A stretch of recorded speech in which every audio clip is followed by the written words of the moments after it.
The opening line of your novel or story is hugely important. It's absolutely vital that... Hang on.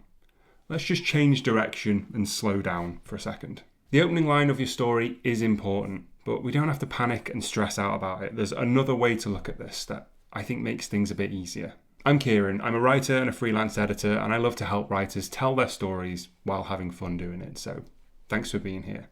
In this video, I'm going to go through what I think makes a good opening line and show you some examples of opening lines from a few different books. Then I'll take you through an exercise to help you get yours written while I work on one alongside you.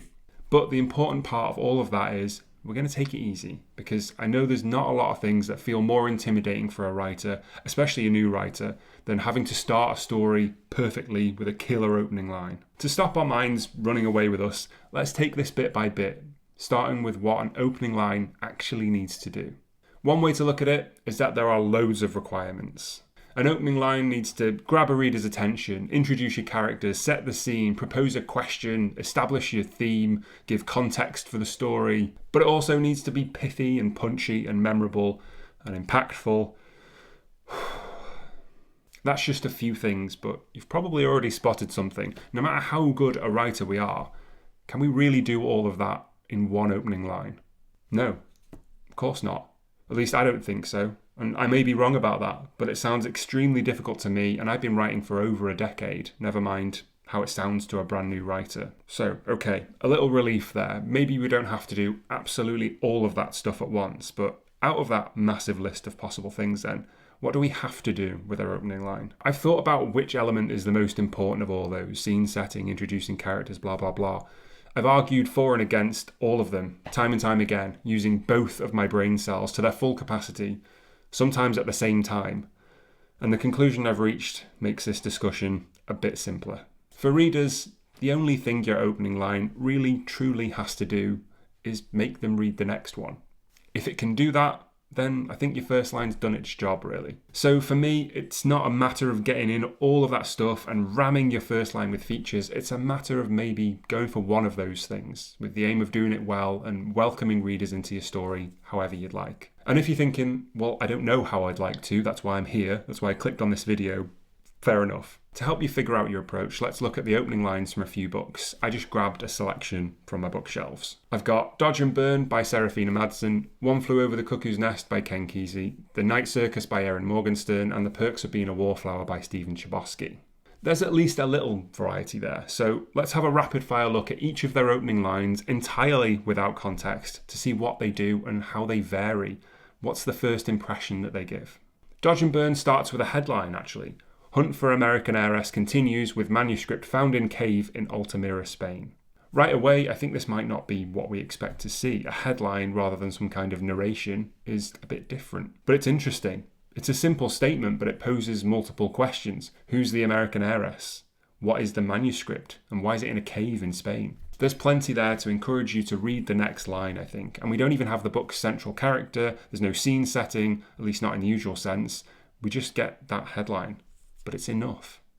One Flew Over the Cuckoo's Nest has a very sharp, very impactful first line. Quite simply, they're out there. We have no context, no idea about character again, no scene setting, none of that. But there's an immediate sense of threat, I think. Maybe it's because I know this book quite well, but to me, there's a sense of paranoia to it too. And all that in 3 words, a simple statement and nothing else. I think it just has enough tone and atmosphere to it that it's very easy to read on. The Night Circus has a kind of famous opening line, at least in some circles. Here it is. The circus arrives without warning. This one's kind of odd to me. I like it a lot because there's something off-kilter about it. I think this simple line suggests that there's something special and kind of magical about this circus, something very mystical, which is good. But the word warning feels strange to me.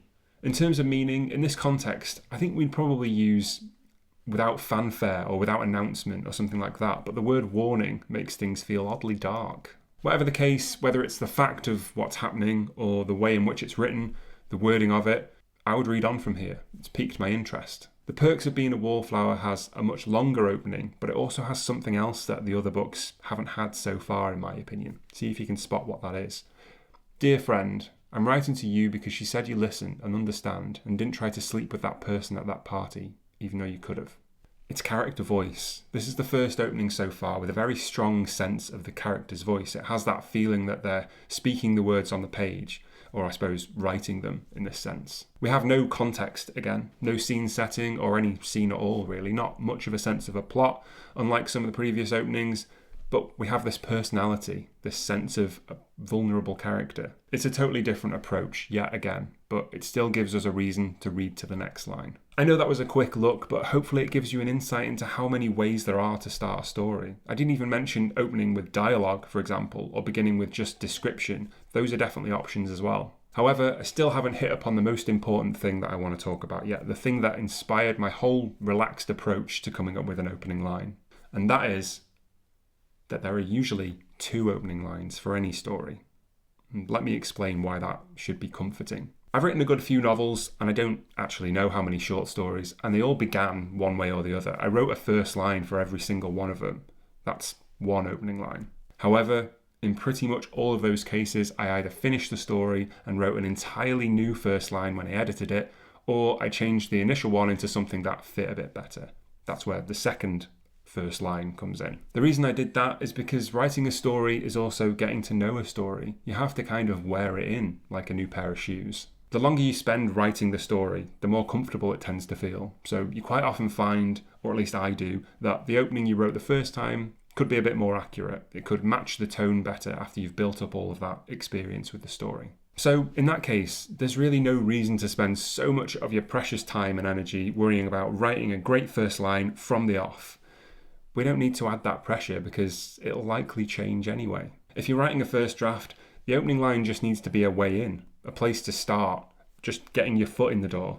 Sorry, I'm interrupting my own video to tell you about my editing service. Whether you're working on short fiction or a full novel, I'd love to help you get the most out of it. I'll look at all the usual stuff like your spelling and grammar, but I'll also focus on how the story works, your dialogue, plot, pace and structure, everything basically. I'll annotate your work with notes in the margin, and then at the end I'll write up all my thoughts, including your strengths, areas to develop and what I recommend you focus on. It's all done over email unless you want to hop on a video call to talk about something, so it can fit into any schedule, and all my feedback is friendly, positive and most importantly actionable. There's no need to take my word for all this though. There's tons of testimonials on my website from writers I've worked with if you want to know what they thought directly. Links in the description or scan the QR code on the screen. Thanks for your patience. Back to the video. So with that in mind, and now that we're hopefully feeling a little less overwhelmed by this task, let's have a go. All you'll need to complete the exercise is something to write with, whether that's on paper or a computer of some sort, and you'll need a story idea. If you're here looking for advice on writing an opening line, chances are you might already have a story idea that you're working on, that you're trying to get going. If so, great. If not, I'd suggest checking out some writing prompts online, or picking a random page from a random book on your shelf and taking inspiration from whatever's on that page. That's what I usually do. And I usually record that whole process, but today I'll speed things up a little bit since we're just looking for a story to write an opening line for and not writing an entire story. Anything that piques your interest will work for this. Just think about the kind of story it could be and where that story might begin. You don't have to be fully invested in the idea. It's just an exercise. Feel free to seek out your idea now if you don't have one yet and come back to the video when you've got it. I'm going to get mine now too, so I can do the exercise with you.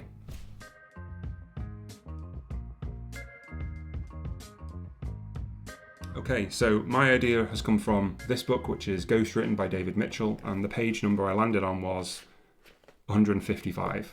I'll put the page up on the screen, but what I liked about it really is there's some nice description here about a train track, and that brought up some kind of idea for me, some kind of spark of something that I might be able to work out, so I'm going to go with that.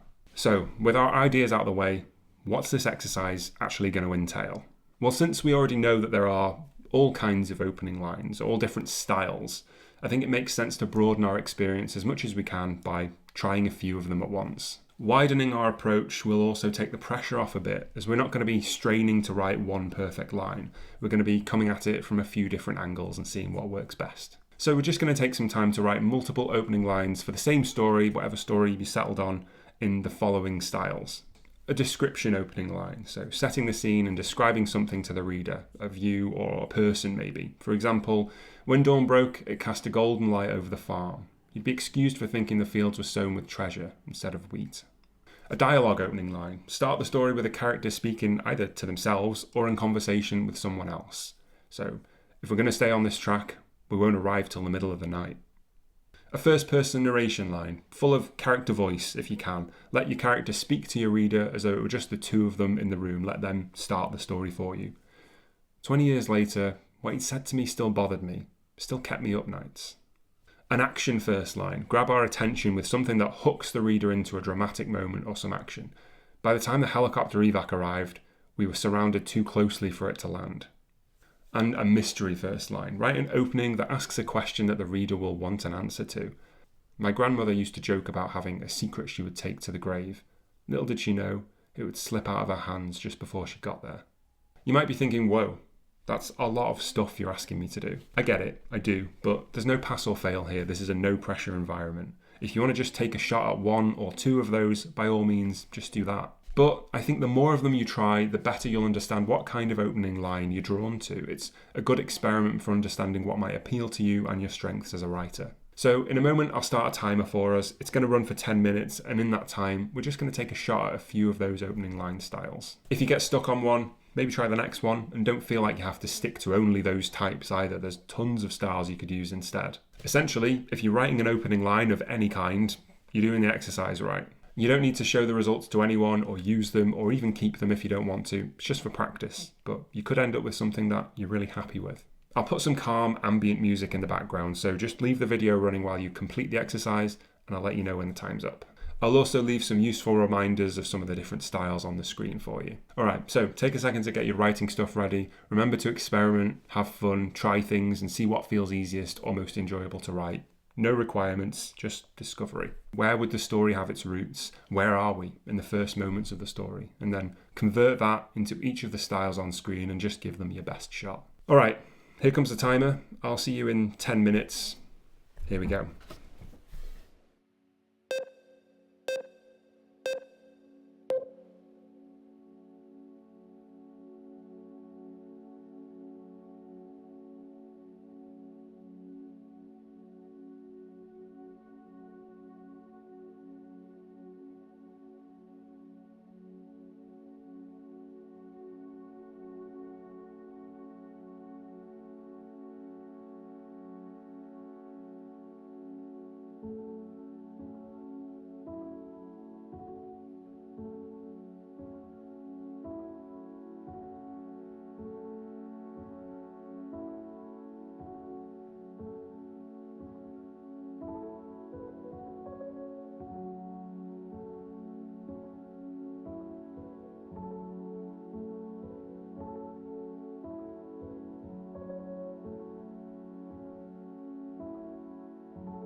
Okay, so that is 10 minutes. How did you find the exercise? How many opening lines did you manage to write? And how do you feel about them? Let me know in the comments. Mine went okay generally. There's a couple there that I quite liked and I thought I had the beginnings of something on, and some of them didn't work out too well, but that's because I'm trying different things. That's the nature of it. I'll put the opening lines that I wrote on the screen for a few seconds here, so pause the video if you'd like to read them. As you can see, some were better than others, but that's just the fun of trying different things. The important thing here is to push past the expectation or the requirement for perfection. Once you set that aside, it's far, far easier to be creative. And that's a huge part of writing. We all want to write something great, obviously, but if we harshly judge our every word and our every line, we're narrowing our chances to do that. We're standing over our own shoulders and criticising before we've really even given ourselves a chance. There's no need for that, because we always have the option to backspace and take another shot at it. Nothing is ever perfect on the first draft or even on the final draft, so there's no point shooting for that. Instead, aim for something that works, that functions and gets you started, because you can change it later. If your opening line gets your reader to the next line, it's done its job. If your opening line gets you to write the next line, same thing. Like I said, let me know how you got on in the comments. I'd be interested to know. And if you want to take a shot at another writing exercise, here's a playlist of similar videos. Who knows what you could end up writing today that you wouldn't have otherwise. Thank you so much for watching, as always, and happy writing.